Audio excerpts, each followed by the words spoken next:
Once upon a time, nestled in the quaint village of Himley near Dudley, stood a charming bakery known as the Crooked Oven. Its walls leaned slightly, as if whispering secrets to the wind. The aroma of freshly baked bread and sweet pastries wafted through the narrow streets, drawing locals and travelers alike. The bakery was more than that. It was a place where deals were struck, a place where internet was used, and a place where good conversations were made. It was a place where one could buy the creamiest of cake, and the coffee and sandwiches were splendid. Not only was it for adults, but the children and teenagers. There are swings on the outside and a book library for all ages. Yes, it was a place for all. One fateful August day, disaster struck. Flames engulfed the Crooked Oven, reducing it to ashes. The villagers gathered, their hearts heavy, watching the beloved bakery crumble. The new owners, who had purchased it just weeks prior, were devastated. They had used all their savings to purchase the place, and they didn't have much money. But adversity often reveals the true spirit of a community. Neighbors rallied together, determined to rebuild their cherished bakery. They brought gifts, tokens of hope and resilience. Mrs. Thompson, the elderly widow from across the street, gifted a vintage flour sifter she'd inherited from her grandmother. "May it sift joy into every loaf," she said, her eyes misty.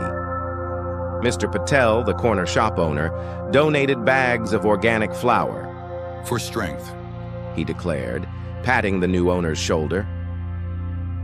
The children from the nearby school drew colorful pictures of smiling gingerbread men and hung them on the temporary fence around the construction site. As the seasons changed, so did the bakery's fate. The council issued an enforcement notice demanding a swift rebuild.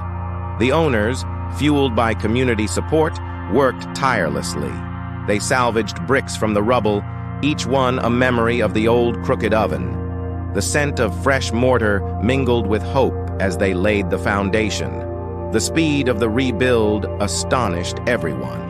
The Crooked Oven rose from the ashes like a phoenix. The villagers cheered as the roof went up, and the wonky walls found their familiar tilt. The bakery sign, hand-painted by local artist Emma, swung back into place, its letters slightly askew but full of promise.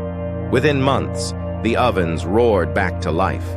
The bell above the door tinkled as customers returned, their faces alight with joy. Mrs. Thompson's flour sifter sat proudly on the counter, and Mr. Patel's flour transformed into golden loaves. The children's drawings adorned the walls, a testament to resilience and community spirit. The first cake baked at the Crooked Oven after reopening was a triumphant creation. A 3-layer vanilla sponge adorned with swirls of buttercream frosting. Its top bore a delicate pattern of sugar flowers, each petal painstakingly crafted by the head baker, Emily.